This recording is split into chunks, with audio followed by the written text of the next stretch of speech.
বছর বয়সে দুই ছেলের বাবা হয়েছে মঙ্গলকোটের সরোজ মাঝি। এটা কোনো বিভ্রান্তকর তথ্য নয়, একেবারে নির্বাচন কমিশনের যে তালিকা সেই তালিকা অনুযায়ী এখানে দেখা যাচ্ছে সরোজ মাঝি যার বয়স হচ্ছে 63 বছর, নিচেই রয়েছে সাগর মাঝি যার বয়স 58 বছর, অর্থাৎ তার বাবার নাম লেখা আছে সরোজ মাঝি। অন্যদিকে আরেক ছেলের নাম হচ্ছে লক্ষ্মী মাঝি আর বাবার নাম হচ্ছে সরোজ মাঝি। অর্থাৎ বাবা এবং ছেলের বয়সের যে সম্পর্ক সেটা দাঁড়াচ্ছে 4 বছর 5 বছর এবং হিসাব মতো 6 বছরে তিনি দুই ছেলের বাবা হয়েছেন। কিন্তু এই যে এসআইআর প্রক্রিয়ার যে ফর্ম, সেই ফর্ম ফিল আপের সময় কিন্তু পুরো বিষয়টি নজরে আসে এবং তখনই এই সরোজ মাঝি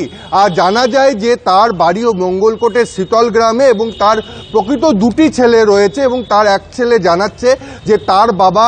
তার বাবার দুটি সন্তান এবং এই যে দুজনকে দেখানো হচ্ছে অর্থাৎ সাগর মাঝি এবং লক্ষ্মী মাঝি এরা হচ্ছে ভুয়ো, বাংলাদেশ থেকে এসছে। এবং যখন আমরা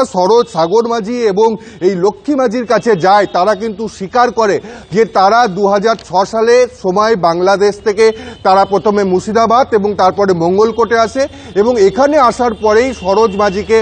তারা বাবা দেখিয়ে নির্বাচনের যে তালিকা সেই তালিকায় নাম তুলেছে। অর্থাৎ বাবা এবং ছেলের বয়সের যে ডিফারেন্স দেখা যাচ্ছে মাত্র 4-5 বছরের, সেটা হচ্ছে ভুয়ো ছেলে, সেটা কিন্তু স্বীকার করছে এবং সরোজ মাঝি সেও স্বীকার করছে তার প্রকৃত দুটো ছেলে এবং এই যে দুজনকে দেখা যাচ্ছে সেই ছেলেদের কিভাবে নাম উঠেছে তিনি জানে না।